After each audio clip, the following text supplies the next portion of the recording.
ഇന്ന് ചില ആൾക്കാർ പറയും മരിച്ചുപോയ ആൾക്കാരുടെ ഒന്നും ഉപയോഗിക്കരുത്, കൊന്തെടുക്കരുത്, കുരിശ് വെക്കരുത്. കഴിഞ്ഞ ദിവസം പറഞ്ഞാണ് ഒരു പ്രശ്നം ഉണ്ടായില്ല. ഉടനെ ഒരു പ്രാർത്ഥനക്കാരൻ പറഞ്ഞു, അയ്യോ മരിച്ചവരുടെ ഒന്നും വെക്കരുത്, തുണി കത്തിച്ച് കളയണം, അത് കത്തിച്ച് കളയണം.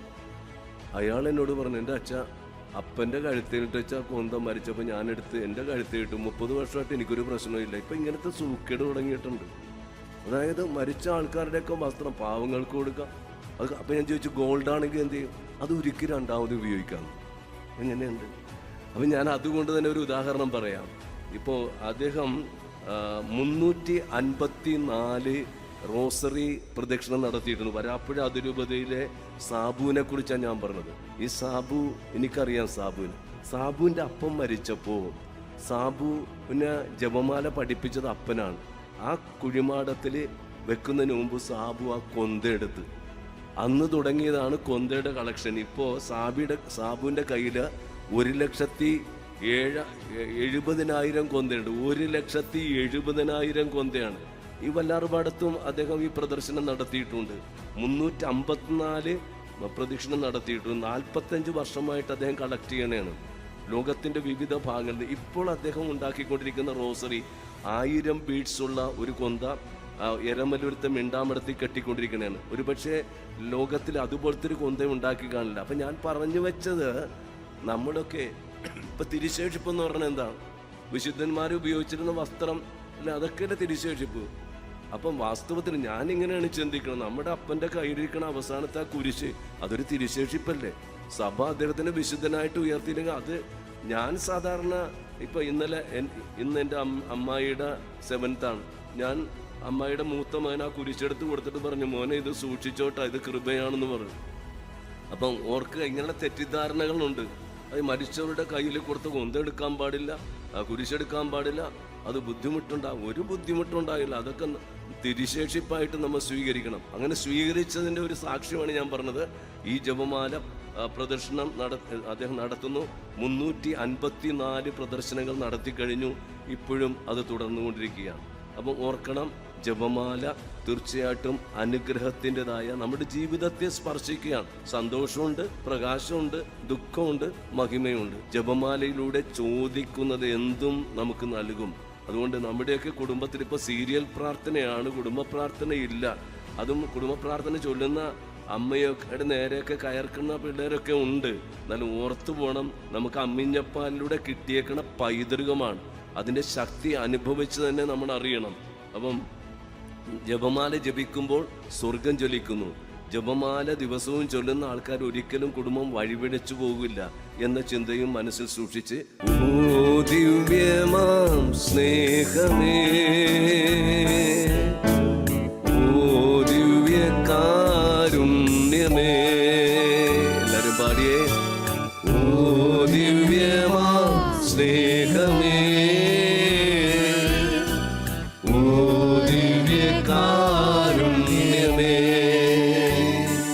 തിരുവത്താഴമേശയിലെ സമ്മാനമേ, തിരുവത്താഴമേശയിലെ സമ്മാനമേ, ഓ ദിവ്യമാം സ്നേഹമേ, ഓ ദിവ്യകാരുണ്യമേ. ആരാധന പാടാം, ആരാധന പാടാം, ആരാധനാരൊപ്പം ജീവന്റെ തിരുഭോജ്യമേ.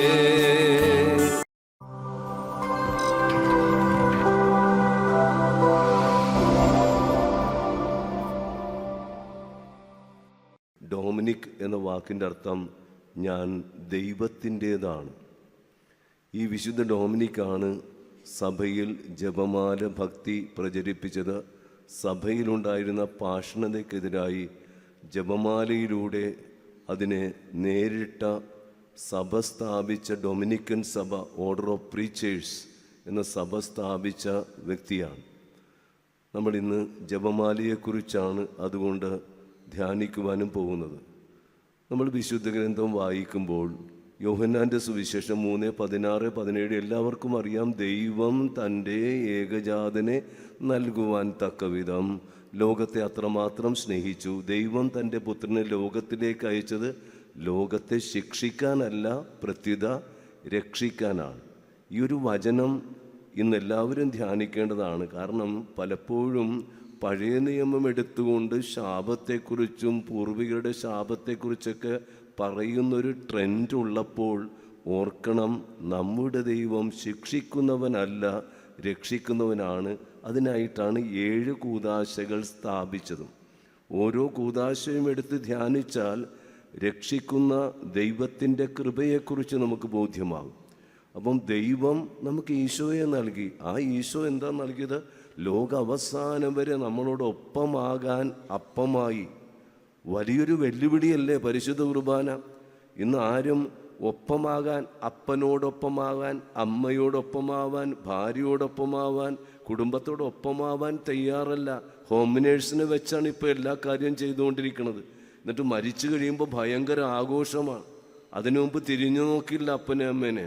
അപ്പം അതുകൊണ്ട് വെല്ലുവിളിയാണ്. അടുത്തത്, ഈ ലോകത്തിലെ സകല പ്രശ്നത്തിനും കാരണം അത് ചെറുതാവാൻ പറ്റാത്തതാണ്.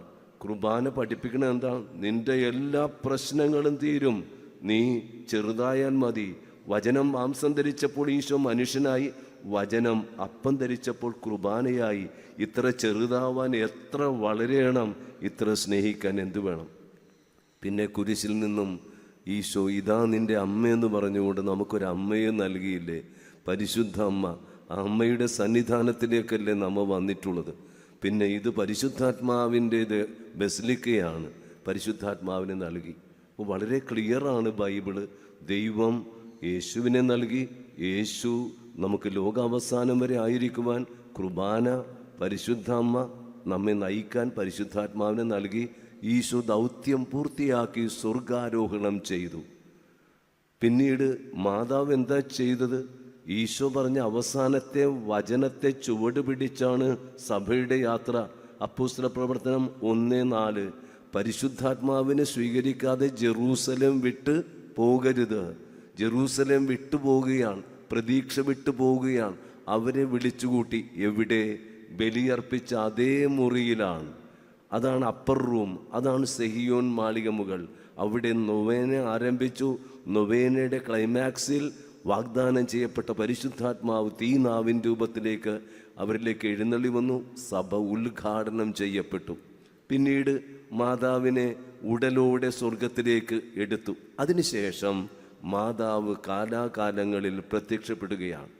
മാതാവ് കാലാകാലങ്ങളിൽ പ്രത്യക്ഷപ്പെട്ട് നമ്മുടെ ഈ ലോക യാത്രയിൽ ധരിക്കുവാൻ ഉത്തരീയവും ജപിക്കുവാൻ ജപമാലയും നൽകി. 1251 ജൂലൈ 16 സൈമൺ സ്റ്റോക്കിന് പ്രത്യക്ഷപ്പെട്ടുകൊണ്ട് ഉത്തരീയം നൽകി. 1214 ഡൊമിനിക്കിന് പ്രത്യക്ഷപ്പെട്ടുകൊണ്ട് പാഷണതയ്ക്കെതിരായി പടപൊരുതുവാൻ ജപമാല നൽകി. അപ്പോൾ ധരിക്കാൻ ഉത്തരീയവും ജപിക്കുവാൻ ജപമാല നൽകുകയും ചെയ്തു. ഈ ജപമാലയെക്കുറിച്ച് സഭ എന്താണ് പഠിപ്പിക്കുന്നത്? വത്തിക്കാൻ കൗൺസിലിൻ്റെ പ്രമാണരേഖയിൽ ഇങ്ങനെ എഴുതി വച്ചിട്ട്, എന്താണ് ജപമാല? മനുഷ്യാവതാര പരിത്രാണ വിശ്വാസ സത്യങ്ങളുടെ രത്നച്ചുരുക്കമാണ്. വിശ്വാസത്തിൻ്റെ ആകത്തുകയാണ് ജപമാല. സന്തോഷം, പ്രകാശം, ദുഃഖം, മഹിമ, ബൈബിള് മുഴുവനും നിറഞ്ഞു നിൽക്കുന്ന സുവിശേഷ പ്രാർത്ഥനയാണ് നമ്മുടെ പരിശുദ്ധ ജപമാല. ഇനി ബെനഡിക്റ്റ് 16 പാപ്പ പറഞ്ഞ വാക്ക് വളരെ മനോഹരമാണ്. കുടുംബത്തിലെ കുർബാനയാണ് ജപമാല. പള്ളിയിലെ കുർബാന കഴിഞ്ഞാൽ കുടുംബത്തിലെ കുർബാനയാണ് സന്ധ്യാപ്രാർത്ഥന, ജപമാലയെന്ന് പരിശുദ്ധ പിതാവ് പഠിപ്പിച്ചു. ഇനി ജോൺ പോൾ 2 പാപ്പ നമ്മുടെ വരാപ്പുഴ അതിരൂപതയെ സന്ദർശിച്ച ഈ നമ്മുടെ ജോൺ പോൾ 2 പറഞ്ഞത് എന്താണ്? ജപമാല ജപിക്കുക എന്നാൽ മറിയത്തോടൊത്ത് ഈശോയുടെ തിരുമുഖത്തെക്കുറിച്ചുള്ള ധ്യാനമാണെന്ന് പഠിപ്പിച്ചു. പോൾ 6 പാപ്പ ഇന്ത്യയിൽ വന്നിട്ടുണ്ട്, ദിവ്യകാരുണ്യ കോൺഗ്രസ്സിന് ബോംബെയിൽ വന്നിട്ടുണ്ട്. അന്ന് പറഞ്ഞ പ്രസംഗത്തിൽ മറിയത്തിൻ്റെ വിദ്യാലയമാണ് ജപമാല. Rosary is the school of our lady എന്ന് അദ്ദേഹം പറയുകയുണ്ടായി. എത്ര മനോഹരമാണ്. Rosary is the school of our lady. ഇനി പോപ്പ് ഫ്രാൻസിസ് പറഞ്ഞത് നമുക്കെല്ലാവർക്കും അറിയാം. ജപമാല ജപിക്കുമ്പോൾ നമ്മൾ മാതാവിൻ്റെ കൈക്ക് പിടിക്കും, ജപമാല കഴിയുമ്പോൾ മാതാവ് നമ്മുടെ കൈക്ക് പിടിക്കും എന്ന് പറഞ്ഞു. ഇനി അൽമായൻ്റെ കാനോന നമസ്കാര പുസ്തകമാണ് ജപമാല. എളിയവൻ്റെ ധ്യാന സഹായമാണ് ജപമാല. വിശുദ്ധ ഡൊമിനിക് പറഞ്ഞു, ജപമാലയിലൂടെ ചോദിക്കുന്നത് എന്തും നമുക്ക് ദൈവം നൽകുമെന്ന്. ഇനി ജപമാലയുടെ പ്രാക്ടിക്കലായിട്ടുള്ള കാര്യം അച്ഛൻ പറയാം. ഇന്ന് ചില ആൾക്കാർ പറയും, മരിച്ചുപോയ ആൾക്കാരുടെ ഒന്നും ഉപയോഗിക്കരുത്, കൊന്തെടുക്കരുത്, കുരിശു വെക്കരുത്. കഴിഞ്ഞ ദിവസം പറഞ്ഞാണ്, ഒരു പ്രശ്നം ഉണ്ടായില്ല. ഉടനെ ഒരു പ്രാർത്ഥനക്കാരൻ പറഞ്ഞു, അയ്യോ മരിച്ചവരുടെ ഒന്നും വെക്കരുത്, തുണി കത്തിച്ച് കളയണം, അത് കത്തിച്ച് കളയണം. അയാൾ എന്നോട് പറഞ്ഞു, എൻ്റെ അച്ഛ അപ്പൻ്റെ കഴുത്തിലിട്ട് വെച്ചാൽ കൊന്ത മരിച്ചപ്പോൾ ഞാനെടുത്ത് എൻ്റെ കഴുത്തിലിട്ട് 30 വർഷമായിട്ട് എനിക്കൊരു പ്രശ്നമില്ല. ഇപ്പം ഇങ്ങനത്തെ സൂക്കേട് തുടങ്ങിയിട്ടുണ്ട്. അതായത് മരിച്ച ആൾക്കാരുടെയൊക്കെ വസ്ത്രം പാവങ്ങൾക്ക് കൊടുക്കാം. അത് അപ്പം ഞാൻ ചോദിച്ചു, ഗോൾഡാണെങ്കിൽ എന്ത് ചെയ്യും? അത് ഉരുക്കി രണ്ടാമത് ഉപയോഗിക്കാം. എങ്ങനെയുണ്ട്? അപ്പം ഞാൻ അതുകൊണ്ട് തന്നെ ഒരു ഉദാഹരണം പറയാം. ഇപ്പോൾ അദ്ദേഹം 354 റോസറി പ്രദക്ഷിണം നടത്തിയിട്ടുണ്ട്. വരാപ്പുഴ അതിരൂപതയിലെ സാബുവിനെ കുറിച്ചാണ് ഞാൻ പറഞ്ഞത്. ഈ സാബു, എനിക്കറിയാം സാബുവിൻ്റെ അപ്പം മരിച്ചപ്പോൾ സാബുവിനെ ജപമാല പഠിപ്പിച്ചത് അപ്പനാണ്. ആ കുഴിമാടത്തിൽ വെക്കുന്നതിന് മുമ്പ് സാബു ആ കൊന്തെടുത്ത് അന്ന് തുടങ്ങിയതാണ് കൊന്തയുടെ കളക്ഷൻ. ഇപ്പോൾ സാബുവിൻ്റെ കയ്യിൽ 1,70,000 കൊന്തയുണ്ട്. 1,70,000 കൊന്തയാണ്. ഈ വല്ലാർപാടത്തും അദ്ദേഹം ഈ പ്രദർശനം നടത്തിയിട്ടുണ്ട്. 354 പ്രദക്ഷിണം നടത്തിയിട്ടുണ്ട്. 45 വർഷമായിട്ട് അദ്ദേഹം കളക്ട് ചെയ്യണതാണ് ലോകത്തിൻ്റെ വിവിധ ഭാഗങ്ങളിൽ. ഇപ്പോൾ അദ്ദേഹം ഉണ്ടാക്കിക്കൊണ്ടിരിക്കുന്ന റോസറി 1000 ബീഡ്സുള്ള ഒരു കൊന്ത എരമലൂരത്തെ മിണ്ടാമടത്തിൽ കെട്ടിക്കൊണ്ടിരിക്കണതാണ്. ഒരുപക്ഷെ ലോകത്തിൽ അതുപോലത്തെ ഒരു കൊന്ത ഉണ്ടാക്കി കാണില്ല. അപ്പം ഞാൻ പറഞ്ഞു വെച്ചത്, നമ്മളൊക്കെ ഇപ്പം തിരുശേഷിപ്പ് എന്ന് പറഞ്ഞാൽ എന്താണ്? വിശുദ്ധന്മാർ ഉപയോഗിച്ചിരുന്ന വസ്ത്രം അല്ല, അതൊക്കെയല്ലേ തിരുശേഷിപ്പ്. അപ്പം വാസ്തവത്തിൽ ഞാനിങ്ങനെയാണ് ചിന്തിക്കണം, നമ്മുടെ അപ്പൻ്റെ കയ്യിലിരിക്കണ അവസാനത്തെ ആ കുരിശ് അതൊരു തിരുശേഷിപ്പല്ലേ? സഭ അദ്ദേഹത്തിന് വിശുദ്ധനായിട്ട് ഉയർത്തിയില്ലെങ്കിൽ അത് ഞാൻ സാധാരണ ഇപ്പം ഇന്ന് എൻ്റെ അമ്മായിയുടെ 7th ആണ്. ഞാൻ അമ്മായിയുടെ മൂത്ത മകൻ ആ കുരിശെടുത്ത് കൊടുത്തിട്ട് പറഞ്ഞു, മോനെ ഇത് സൂക്ഷിച്ചോട്ടാ, ഇത് കൃപയാണെന്ന് പറഞ്ഞു. അപ്പം ഓർക്ക് ഇങ്ങനെ തെറ്റിദ്ധാരണകളുണ്ട്. അത് മരിച്ചവരുടെ കയ്യിൽ കൊടുത്ത് കൊന്തെടുക്കാൻ പാടില്ല, കുരിശെടുക്കാൻ പാടില്ല, അത് ബുദ്ധിമുട്ടുണ്ടാകും. ഒരു ബുദ്ധിമുട്ടുണ്ടാകില്ല. അതൊക്കെ തിരുശേഷിപ്പായിട്ട് നമ്മൾ സ്വീകരിക്കണം. അങ്ങനെ സ്വീകരിച്ചതിൻ്റെ ഒരു സാക്ഷ്യമാണ് ഞാൻ പറഞ്ഞത്. ഈ ജപമാല പ്രദർശനം അദ്ദേഹം നടത്തുന്നു. 354 പ്രദർശനങ്ങൾ നടത്തി കഴിഞ്ഞു. ഇപ്പോഴും അത് തുടർന്നുകൊണ്ടിരിക്കുകയാണ്. അപ്പം ഓർക്കണം, ജപമാല തീർച്ചയായിട്ടും അനുഗ്രഹത്തിൻ്റെതായ നമ്മുടെ ജീവിതത്തെ സ്പർശിക്കുകയാണ്. സന്തോഷമുണ്ട്, പ്രകാശമുണ്ട്, ദുഃഖമുണ്ട്, മഹിമയുണ്ട്. ഇനി ജോൺ പോൾ II തന്നെ എടുക്ക്. അന്ന് കേളന്തർ പിതാവാണ്. ഈ അരമനയിൽ അതിരാവിലെ എഴുന്നേറ്റ് ജപമാല ചൊല്ലണയാണ് ജോൺ പോൾ II. അന്ന് കേളന്തർ പിതാവിൻ്റെ സെക്രട്ടറിയാണ് ഇപ്പോഴത്തെ വിരമിച്ചിരിക്കുന്ന നമ്മുടെ കലറക്കൽ പിതാവ്. അപ്പം ജോൺ പോൾ II പറഞ്ഞെന്താണെന്നറിയാം, എൻ്റെ പതിവാണ്, ഈ പതിവ് ഞാൻ മുടക്കില്ല. അന്ന് 3 എണ്ണം ഉണ്ടായിരുന്നുള്ളൂ, പിന്നീടാണ് പ്രകാശം വന്നത്. മുട്ടുമെന്ന് ജപമാല ചൊല്ലുന്നത്. അതുകൊണ്ടായിരിക്കണം 1981 മെയ് 13 വെടിയേറ്റപ്പോൾ രക്ഷപ്പെടാൻ കാരണം ഈ ജപമാല ഭക്തിയാണ്. പാതിരപ്പിയോ 50 ജപമാല ചൊല്ലുമായിരുന്നു. ഇങ്ങനെ ഒരുപാട് വ്യക്തികൾ പള്ളിപ്പുറത്ത് 28 ദിവസമായിട്ട് കടലിൽ പോയിട്ട് കാണാതെ പോയിട്ടുള്ള വ്യക്തികൾ. അതിലൊരാൾ എൻ്റെ സുഹൃത്താണ്, സെബാസ്റ്റ്യൻ ചേട്ടൻ. പത്രത്തിൽ വന്നതാണ്. ഹെലികോപ്റ്റർ പരിധിയിട്ടൊന്നും കിട്ടിയൊന്നുമില്ല. ഈ സെബാസ്റ്റ്യൻ ചേട്ടൻ പറഞ്ഞത് എന്താണെന്നറിയാം, അച്ഛാ ചെറുപ്പം തുടങ്ങി ഞാൻ ജപമാല ധരിക്കുന്നതാണ്. ഈ ജപമാലയുടെ ശക്തി, ഞങ്ങളെല്ലാവരും ജപമാല ചൊല്ലിയാണ് ഫിഷിങ്ങിന് പോകുന്നതും. അതിൻ്റെ ശക്തി കൊണ്ട് മാത്രമാണ് രക്ഷപ്പെട്ടത്. ഒരുപാട് അനുഭവങ്ങൾ പറയാനുണ്ട്. സമയത്തിൻ്റെ പരിമിതിന് ഞാനൊന്ന് ക്രോഡീകരിക്കുകയാണ്. അതായത് ജപമാലയിലൂടെ ചോദിക്കുന്നത് എന്തും നമുക്ക് നൽകും. അതുകൊണ്ട് നമ്മുടെയൊക്കെ കുടുംബത്തിൽ ഇപ്പോൾ സീരിയൽ പ്രാർത്ഥനയാണ്, കുടുംബ പ്രാർത്ഥനയില്ല. അതും കുടുംബ പ്രാർത്ഥന ചൊല്ലുന്ന അമ്മയൊക്കെ നേരെയൊക്കെ കയർക്കുന്ന പിള്ളേരൊക്കെ ഉണ്ട്. എന്നാലും ഓർത്തു പോകണം, നമുക്ക് അമ്മിഞ്ഞപ്പാലിലൂടെ കിട്ടിയേക്കണ പൈതൃകമാണ്. അതിൻ്റെ ശക്തി അനുഭവിച്ച് തന്നെ നമ്മൾ അറിയണം. അപ്പം ജപമാല ജപിക്കുമ്പോൾ സ്വർഗം ജ്വലിക്കുന്നു. ജപമാല ദിവസവും ചൊല്ലുന്ന ആൾക്കാർ ഒരിക്കലും കുടുംബം വഴിപിഴച്ചു പോകില്ല എന്ന ചിന്തയും മനസ്സിൽ സൂക്ഷിച്ച്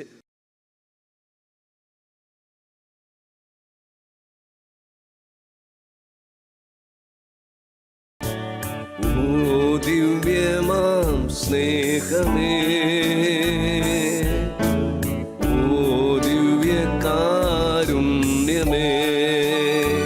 പാടിയേ. ഓ ദിവ്യമാ സ്നേഹമേ, ഓ ദിവ്യകാരുണ്യമേ, തിരുഅത്താഴമേശയിലെ സമ്മാനമേ, തിരുഅത്താഴമേശയിലെ സമ്മാനമേ, ഓ ദിവ്യമാം സ്നേഹമേ, ഓ ദിവ്യകാരുണ്യമേ. ആരാധന പാടാം, ആരാധന പാടാം, ആരാധനാരൊപ്പം ജീവന്റെ തിരുഭോജ്യമേ. ആരാധന പാടാം, ആരാധനാരൊപ്പം ജീവന്റെ തിരുഭോജ്യമേ. കരം ഹൃദയത്തോട് ചേർത്ത് വെച്ചോ. പരിശുദ്ധ അമ്മയുടെ ശക്തമായ മാധ്യസ്ഥ്യം നിറഞ്ഞു നിൽക്കുന്ന വലിയ ചരിത്ര സംഭവം നടന്ന വല്ലാർപാടത്ത് അമ്മയുടെ പാദാന്തികത്തിൽ വന്നിട്ടുള്ള നമുക്ക് വിശുദ്ധ ഡോമിനിക്ക് ജപമാല ജപിക്കുന്നതിനെ കുറിച്ചും അതുപോലെ തന്നെ സൈമൺ സ്റ്റോക്ക് ഉത്തരീയം ധരിക്കുന്നതിനെ കുറിച്ചും പഠിപ്പിച്ചുവല്ലോ. കർത്താവായ ഈശോയെ ഈ വിശുദ്ധന്റെ മാധ്യസ്ഥ്യം അപേക്ഷിക്കുന്ന ദിവസം പ്രത്യേകിച്ച് കൂടുതൽ തീക്ഷ്ണതയോടെ വ്യക്തിപരമായും കുടുംബത്തിലും ജപമാല ചൊല്ലുവാനുള്ള കൃപ നൽകണമേ. വളരെ പ്രത്യേകിച്ച് രോഗസൗഖ്യത്തിനായിട്ട് ഞങ്ങൾ പ്രാർത്ഥിക്കുമ്പോൾ ഞങ്ങളുടെ കുടുംബത്തിലുള്ള പ്രായമായ അപ്പനമ്മമാർ, കിടപ്പ രോഗികൾ, ക്യാൻസർ രോഗികൾ, കുഞ്ഞു പൈതങ്ങൾ, ബാലികാ ബാലന്മാർ, യുവതി യുവാക്കൾ, മെഡിക്കൽ കോളേജുകളിലും ആസ്പത്രികളിലും സ്വദേശത്തും വിദേശത്തും വീടുകളിലും കഴിയുന്ന എല്ലാ രോഗികളെയും സ്നേഹത്തോടെ ഓർക്കുന്നു. പരിശുദ്ധ അമ്മ പ്രത്യക്ഷപ്പെട്ട സ്ഥലത്ത് വലിയ സംരക്ഷണം, സൗഖ്യം, സമൃദ്ധി കാണാൻ സാധിക്കും. വല്ലാർപാടത്ത് നടന്നത് വലിയ സൗഖ്യവും സംരക്ഷണവുമാണ്. അതാണ് നമ്മൾ ഇന്നും ഓർത്തുകൊണ്ടിരിക്കുന്നത്. വേളാങ്കണ്ണിയിൽ മുടന്തന് സൗഖ്യം നൽകി പാലിച്ചെറുക്കന് അക്ഷയപാത്രമാക്കി പോർച്ചുഗീസുകാരെ രക്ഷിച്ചു. ലൂർദിലേക്ക് പോകുമ്പോൾ ബെർണറീത്തായുടെ അസുഖം മാറി. ഫാത്തിമയില് ലൂസി, ഫ്രാൻസിസ്, ജസീന്ത, ലാസരറ്റില് രോഗസൗഖ്യം. എവിടെയും ദിവ്യകാരുണ്യ ഭക്തിയും ജപമാലയും ഉയരുന്നു. കർത്താവായ ഈശോയെ പരിശുദ്ധമ്മയുടെ മാധ്യസ്ഥ്യം വഴി ഞങ്ങളെ ആശീർവദിക്കണമേ. ദിവ്യകാരുണ്യ പ്രദക്ഷിണത്തിലേക്ക് പ്രവേശിക്കുമ്പോൾ ഗായക സംഘത്തോട് ചേർന്ന് പാടുന്നു. നാഥാ വരണമേ, എന്നിൽ നിറയണമേ, നാഥാ വരണമേ, സൗഖ്യം നൽകണമേ, നാഥാ വരണമേ, ഇവരിൽ നിറയണമേ, അവരിൽ നിറയണമെന്ന് പാടി ദിവ്യകാരുണ്യ പ്രദക്ഷിണത്തിലേക്ക് നമ്മൾ പ്രവേശിക്കുകയാണ്. നമുക്ക് രോഗസൗഖ്യ മേഖലകളെയും പ്രത്യേകിച്ച് ഈ വല്ലാർപാടം തീർത്ഥാടന കേന്ദ്രത്തിൽ വന്ന് എഴുതിയിട്ടിട്ടുള്ള പ്രാർത്ഥനകളൊക്കെ വയ്ക്കാം. നമ്മളോടൊപ്പം ആരാധിച്ചുകൊണ്ടിരിക്കുന്നവർ, ഓൺലൈനിൽ ഇതിൽ പങ്കെടുത്തുകൊണ്ടിരിക്കുന്നവരെയും നമുക്ക് സമർപ്പിച്ചുകൊണ്ട് ശിരസ് നമിച്ച് ആശീർവാദം സ്വീകരിക്കാം. ദിവ്യകാരുണ്യ പ്രദക്ഷിണം വരുമ്പോൾ യാതൊരു കാരണവശാലും പരിശുദ്ധ കുർബാനയെ തൊട്ട് ചുംബിക്കാനായിട്ട് പരിശ്രമിക്കരുത്. കുർബാന ആരാധിക്കാനുള്ളതാണ്. ഞാനും തീർച്ചയായിട്ടും ഈ വെയിലിട്ടുകൊണ്ടാണ് കർത്താവിനെ എഴുന്നള്ളിച്ചുകൊണ്ടിരുന്നത്. നമുക്ക് നമ്മുടെ കൈവശമുള്ള 4 മിനിറ്റിൽ നമ്മൾ ഈ ആരാധന പ്രദക്ഷിണം വരും. നിങ്ങളുടെ അടുത്തുകൂടെ കടന്നു വരും. ചാർത്തിലുള്ളവർ ഈ റൈറ്റ് സൈഡിലെ കവാടത്തിന്റെ അടുത്ത് വന്നാൽ നന്നായിരുന്നു. പാടാം. പ്രദക്ഷിണം ആരംഭിക്കുന്നു.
സൗഖ്യം നൽകണമേ. നൽകണമേ.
ആരാധന പാടം മാലാഖമാ